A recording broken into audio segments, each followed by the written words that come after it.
Manchurian નાખ્યા નથી, આજે રસ્તામાં રોડવી દીધું હે.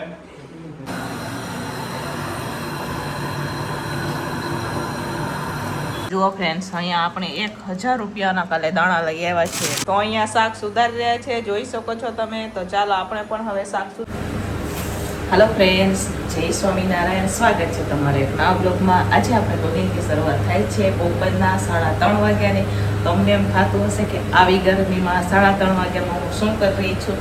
આજે મારે 20 માણસો માટે ચાપડી શાકનો ઓર્ડર છે, તો અત્યારે હું એની તૈયારી કરી રહી છું. ઘર બપોરે જો 3:30 5 મિનિટ બાકી છે, 3:30 ખવાયા છે. તો આ ઓર્ડર મારે સાંજનો છે. તો સાંજના ઓર્ડરમાં આપણે ચાપડી શાક દેવાના છે 20 માણસોનો. અને ગરમી તો વાત પૂછોમાં, હું રેપ છે થઈ ગયું પરસેવાથી, બરાબર. તો ચાલો 20 માણસો માટે આપણે ચાપડી શાક કેવી રીતના બનાવીએ હું તમારા સાથે શેર કરીશ. વિડીયો છેલ્લે સુધી જોજો. અને જો ફ્રેન્ડ તમને અમારા વિડીયો ગમે તો લાઈક શેર સબસ્ક્રાઈબ કરી દેજો. તો પહેલાં તો આપણે બનાવવાના છીએ ચાપડી શાકનો ઓલું કહેવાય ને મેન વસ્તુ, તો મૂઠિયા. તો અહીંયા મૂઠિયા માટે આપણે જોઈ શકો છો તમે, ચણાનો લોટ લઈ લીધો છે. આમાં મસાલા પણ આપણે થઈ ગયા છે, થોડુંક એટલું તેલ નાખી અને સરસ મજાનો આપણે મૂઠિયાનો લોટ બાંધશું. અહીંયા આપણે તળવા માટે તેલ પણ ગરમ થવા માટે રાખી દીધું છે. મૂઠિયા તળી લઈશ, પછી હું શાક બફવા માટે આપણે રાખશું, બરાબર. તો ચાલો આમાં આપણે નાખશું હવે તેલ, અને પછી આપણે એના સરસ નાના નાના ગોળ ગોળ મૂઠિયા બનાવશું. અમારે નમો બેન જો આવ્યા નથી, 4 વાગ્યાનો ટાઈમ થઈ ગયો છે. એ 4 વાગે આવશે. અને આજે બુધવાર છે, તો બુધવાર હોય એટલે મારે અમારા ઘરે સભા બી નાની નાની બાળકોની સભા ખાધી હોય, એટલે સભાના ટાઈમ પહેલાં આપણે ચાપડી શાક બનાવી દેવાના છે. પછી બધું સાફ સફાઈ પણ કરવાની હોય. તો ચાલો ફટાફટ હવે આપણે બનાવશું ચાપડી શાક. તો પહેલાં આપણે બનાવશું મૂઠિયા.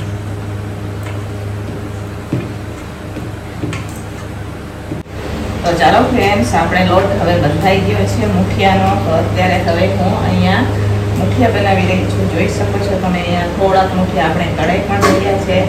જો હું તમને બતાવું, મસ્ત મજાના અહીંયા મૂઠિયા તળાઈ રહ્યા છે. અને અહીંયા હું બનાવી રહી છું. આપણે બનાવતા જઈશું ને તળતા જઈશું. તો ચાલો ફટાફટ હવે આપણે મૂઠિયા બનાવી દઈશું.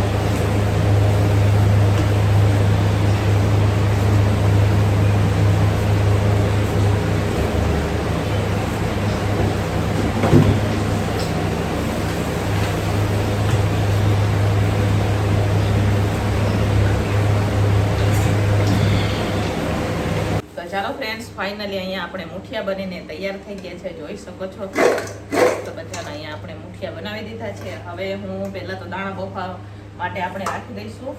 તો દાણા તો મેં બધા છે ને ફ્રોઝન જ લીધા છે, કેમ કે અત્યારે ચાલે છે ઉનાળો, અને ઉનાળામાં કાંઈ માર્કેટમાં વાલ ને એવું આવતું નથી. હું તમને બતાવું, હું કાલે જ લઈ આવી છું 1000 રૂપિયાના દાણા લઈ આવી. કેટલા? 1000 રૂપિયાના દાણા બતાવું. જુઓ ફ્રેન્ડ્સ, અહીંયા આપણે 1000 રૂપિયાના કાલે દાણા લઈ આવ્યા છે.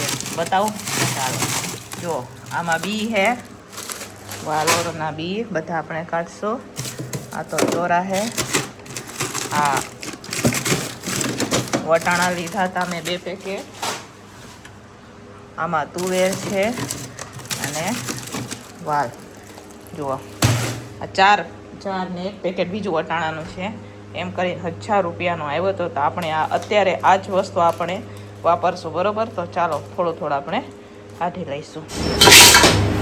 તો ચાલો ફ્રેન્ડ્સ, અહીંયા બધા જ દાણા આપણે ફ્રોઝન કરેલા લઈ લીધા છે. જોઈ શકો છો તમે, અત્યારે આ જે પાપડી કહેવાય ને એ નથી મળતી, અને વાલોર પણ કહેવાય, એ અત્યારે મળતી નથી. હું કાલે 2-3 માર્કેટમાં ફરી હતી, પણ મને એ વાલોર નહોતી મળી.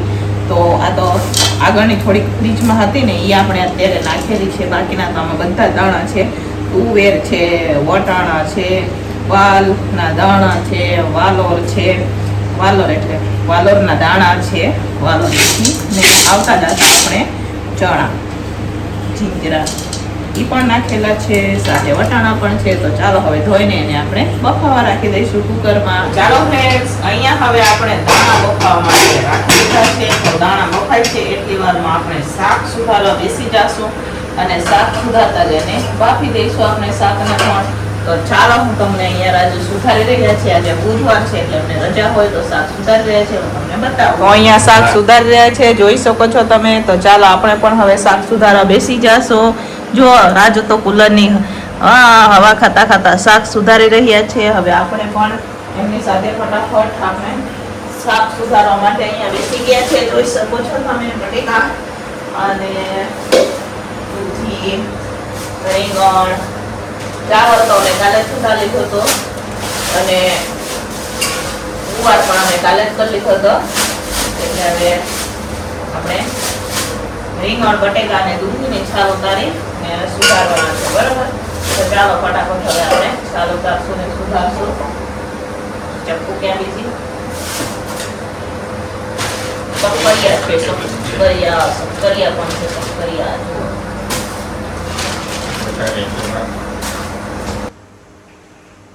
તો ચાલો ફ્રેન્ડ્સ, આપણે ફ્લિપકાર્ટમાંથી આ ટોલી શાક મૂકવાની આપણે ઓર્ડર કરેલી હતી, પણ મેં નાની જ મંગાવી છે. આપણે મોટી મંગાવશો પણ વાર છે, તો એ અત્યારે આવી ગઈ છે. કેટલા દિવસથી મેં ઓર્ડર કરેલી હતી, તો આજે આવી છે. તો એમાં આપણે પહેલા તો પ્રથમ શરૂઆત કરશું બટેકાથી. તો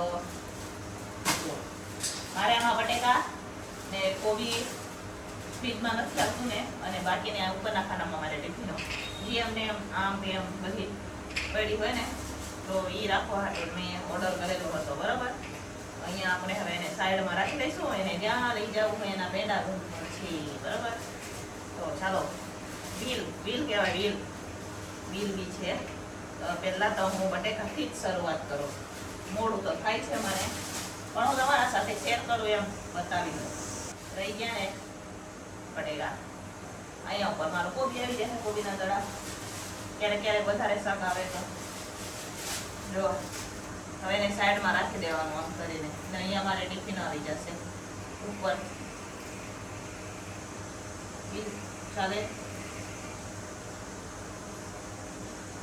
એક નંબર. ફ્રેન્ડ્સ, અહીંયા દાણા બફાઈ ગયા છે. અત્યારે અહીંયા શાક પણ સુધારાઈ ગયું છે, તો શાકનો વઘાર કરી રહી છું. તો ચાલો ફટાફટ હવે શાકમાં આપણે વઘારી મીન્સ બાફવા રાખવાનું છે. તો વઘાર કરીને બાફવા પણ રાખું છું. તો 2 કુકર બફાશે, એક નાનો કુકર ને એક મોટો કુકર. બરોબર? તો ચાલો ફટાફટ હવે આપણે બાફવા રાખશું. તો ચાલો ફ્રેન્ડ્સ, અહીંયા 2 કુકર આપણે રાખી દીધા છે. આટલું કર્યું અને આ સુધારે આખું જ રાખ્યું છે. તો અહીંયા અત્યારે હવે આપણે બફાવા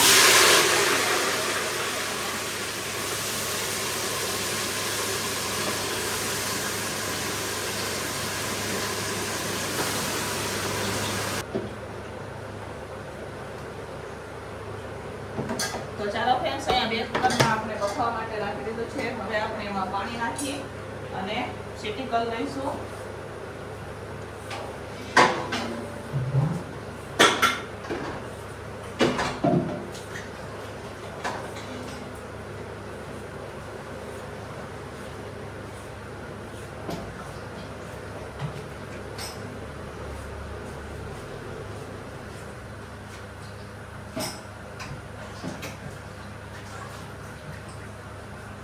ફ્રેન્ડ્સ, અહીંયા 2 કુકર આપણે બફાઈ રહ્યા છે અને અત્યારે હું ચાપડીનો લોટ બાંધી રહી છું. તો આમાં આપણે જીરું નાખી દીધું છે, તલ નાખી દીધા છે, મીઠું, તેલ અને થોડીક એટલી મેં હિંગ પણ નાખેલી છે, રવો પણ નાખેલો છે અને આપણે ચાપડીનો જાડો લોટ લીધો છે. તો અહીંયા હવે થોડુંક તેલ મેં પહેલા જ નાખેલું હતું, તો થોડુંક નાખી હવે આપણે એને મોણ સરસ મજાનું આપશું અને પછી આપણે લોટ બાંધશું અને ચાપડીનો પણ તૈયારી કરી લઈશું. સાથે સાથે શાક બફાય, શાકને તો આપણે લાસ્ટમાં વઘારવાનું છે, ચાપડી બનાવી દેવાની છે.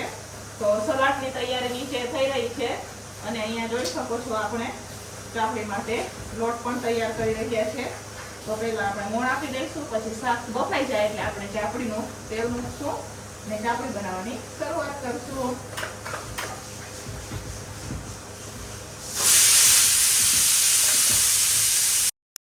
તો ચાલો ફ્રેન્ડ્સ, અત્યારે હું ચાપડી બનાવવા માટે લોટ મિક્સ કરી રહી છું. જોઈ શકો છો તમે.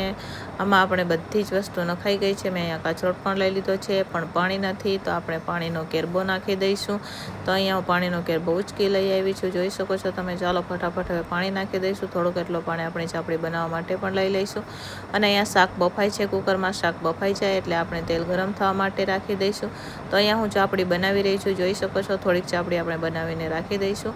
તો અહીંયા જોઈ શકો છો આપણે અત્યારે તળી રહ્યા છે ચાપડી, અને આ બાજુ આપણે ભૂંગળા પણ તળાઈ ગયા છે, જોઈ શકો છો તમે. તો ચાલો ફટાફટ હવે આપણે ચાપડીને તળશું અને ભૂંગળાને સાઈડમાં કરી લઈશું. તો ચાલો ફ્રેન્ડ્સ, અહીંયા આપણે ચાપડીનું શાક બનાવવા માટે અહીંયા તપેલું ગેસ ઉપર રાખી દીધું છે. તેલ પણ ગરમ થઈ ગયું છે. ઓર્ડરની ચાપડી પણ બની ગઈ છે. અહીંયા જોઈ શકો છો શાક પણ બધા બફાઈ ગયા છે. તપેલામાં દાણા છે, ટમેટાની ગ્રેવી છે, 2 કુકર ભરીને શાક છે, જોઈ શકો છો તમે. બાકીની બધી વસ્તુ આ બાજુ આપણે રાખેલી છે. સૂકા મસાલા, આદુ, મરચાં, બધી વસ્તુ સાઈડમાં રાખેલી છે. અહીંયા તેલ ગરમ થઈ જાય એટલે આપણે એમાં આખા મસાલા નાખવાના છે. તો અહીંયા મેં આખા મસાલા નાખી દીધા છે, જોઈ શકો છો તમે. હવે રાઈ, જીરું અને આપણે અજમો પણ નાખશું. તો ચાલો ફ્રેન્ડ્સ, અહીંયા હવે આપણે વઘાર થઈ ગયો છે ટમેટાનો ગ્રેવીનો. હવે આપણે મસાલા કરવાના છે, તો મસાલા કરશું આપણે. તો ચાલો, અહીંયા ગ્રેવી લખાઈ ગઈ છે ટમેટાની. મસાલા કરવાના છે, તો આપણે મસાલામાં આપણે નાખશું લાલ મરચું પાવડર. ઘણા બધા મને પૂછે કે તમે કયું મરચું વાપરો, તો હું રેશમ પટ્ટો મરચું વાપરું, અને બીજું અમે કાશ્મીરી મરચું વાપરીએ, બરોબર, જે મોરું મરચું. તો આમાં મિક્સ કરી દઈએ આપણે. તો ચાલો ફ્રેન્ડ્સ, અહીંયા અત્યારે આપણે મસાલા કરી રહ્યા છીએ, જોઈ શકો છો તમે. લાલ મરચું પાવડર નખાઈ ગયું છે. હળદર નાખશું. હવે આપણે ટમેટાની ગ્રેવીને પાકવા દેવાની છે. પાકી જાય પછી જે આપણે શાક બાફીને રાખેલા છે એ નાખશું. તો અહીંયા ટમેટાની ગ્રેવી પાકી રહી છે, જોઈ શકો છો તમે. તો ચાલો ફ્રેન્ડ્સ, અહીંયા સરસ મજાની ગ્રેવી આપણે પાકી ગઈ છે, જોઈ શકો છો તમે. છે ને બાકી મસ્ત મજાની અહીંયા ગ્રેવી પાકી ગઈ છે આપણે. હવે આપણે અહીંયા જે આપણે શાક બાફીને રાખેલા છે એ નાખવાના છે. તો આમાં 2 કુકરમાં શાક છે, સાથે અહીંયા બધા આપણે દાણા લીધા છે, તો એ અલગથી બાફેલા છે. તો ચાલો હવે આપણે શાક નાખી દઈશું. બધા મસાલા થઈ ગયા છે સરસ મજાના. ચાલો શાક. તો ચાલો ફ્રેન્ડ્સ, અહીંયા શાકનો વઘાર થઈ ગયો છે, જોઈ શકો છો તમે. હવે આપણે ઉકળવા દેવાનું છે, અને પછી આપણે એમાં નાખવાના છે મૂઠિયા. તો થોડીક વાર ઉકળી જાય પછી આપણે એમાં મૂઠિયા નાખશું. તો થોડીક વાર ઉકળવા દઈશું આપણે, પછી ઉપરથી આપણે ગરમ મસાલો નાખવાનો છે, બરોબર. તો ચાલો થોડીક વાર શાકને હવે ઉકળવા દઈશું આપણે, અને પછી આપણે એમાં મૂઠિયા નાખશું. તો ચાલો ફ્રેન્ડ્સ, અહીંયા આપણું શાક ઉકળી રહ્યું છે, જોઈ શકો છો તમે. આપણે શાક ઉકળી જશે એટલે એમાં આપણે નાખવાના છે મૂઠિયા. તો અહીંયા મસ્ત મજાનું શાક ઉકળી રહ્યું છે. અહીંયા આપણે થોડાક મૂઠિયાને આપણે ભૂકો કરી દઈશું, જેથી સરસ મજાનો રસો ઘાટો થશે. તો અહીંયા જોઈ શકો છો તમે, મૂઠિયા તૈયાર છે. થોડાક હું અધકચરા એને ભાંગી નાખીશ, પછી આપણે નાખશું તપેલામાં. તો ચાલો, અહીંયા શાક ઉકળી ગયું છે. તો અત્યારે હવે તપેલામાં આપણે મૂઠિયા નાખી રહ્યા છીએ, જોઈ શકો છો તમે. હવે સરસ મજાને થોડીક વાર એને ઉકળવા દઈશું, પછી આપણે નીચે ઉતારી દઈશું, પછી લાસ્ટમાં આપણે કોથમીર નાખશું. તો ચાલો ફ્રેન્ડ્સ, ફાઇનલી હવે ઓર્ડરનું જમવાનું બનીને તૈયાર થઈ ગયું છે. તો 20 માણસો માટે આપણે ચાપડી શાક બનાવેલું છે. આમાં જનરલ અમારે ભાઈઓનું પણ આપણે આમાં શાક બનાવેલું છે. તો જોઈ શકો છો, અહીંયા મસ્ત મજાનું આપણે મિક્સ શાક બનીને તૈયાર છે. સાથે અહીંયા સરસ મજાની આપણે બિસ્કિટ જેવી ચાપડી બનાવેલી છે, સલાડ છે અને ભૂંગળા છે. તો ચાલો, ઓર્ડરનું જમવાનું બનીને તૈયાર થઈ ગયું છે. તો હવે આપણે ભરી દઈશું, કેમ કે 7:30 પોણા 8 એનો ટાઈમ હતો. તો અત્યારે પોણા 8 જેવું થાય છે. તો ફટાફટ આપણે ટિફિનો ભરી દઈશું. આજે બુધવાર છે એટલે અમારે સવારો હોય ભાઈઓની ભાઈ પણ ઘરે જમવા આવશે, પછી તમને બતાવીશું. પહેલાં આપણે ફટાફટ નાસ્તા કરી દઈશું. મંચુરિયન નાખ્યા નથી, આજે રસ્તામાં રોડવી દીધું છે. તો ચાલો ફ્રેન્ડ્સ, અહીંયા ભાઈઓ પણ આવી ગયા છે, અને અમારા અજયભાઈ એમ કહે કે મારા ભાગમાં મૂઠિયા નથી આવ્યા. તો અજયભાઈને અમારે મૂઠિયા ગમે, તો ભાભી આ વખતે મૂઠિયા નથી નાખ્યા એમ કહે. તો અહીંયા અત્યારે ભાઈઓ જમી રહ્યા છે, જોઈ શકો છો તમે. 8:30 જેવું થવા આવ્યો છે. આપણે 3:30 વાગ્યાનું રસોડું ચાલુ કરેલું છે. 3:30 વાગ્યાનું રસોડું ચાલુ છે, 8:30 વાગ્યા, તોય અત્યારે આપણે ચાપડી જ બનાવી રહ્યા છીએ. તો ચાલો ફટાફટ ચાપડી બનાવીએ ને પછી આપણે ફટાફટ હંકેલો કરશું. તો અહીંયા ભાઈઓ જમી લે, પછી મારે બહારની ટિફિનો હોય એ પેક કરવાની હોય છે. તો ચાલો ફ્રેન્ડ્સ, હવે આપણે પણ આ વિડીયોને અહીંયા જ એન્ડ કરશું. મળશું પાછા કાલે એક નવા વિડીયો સાથે.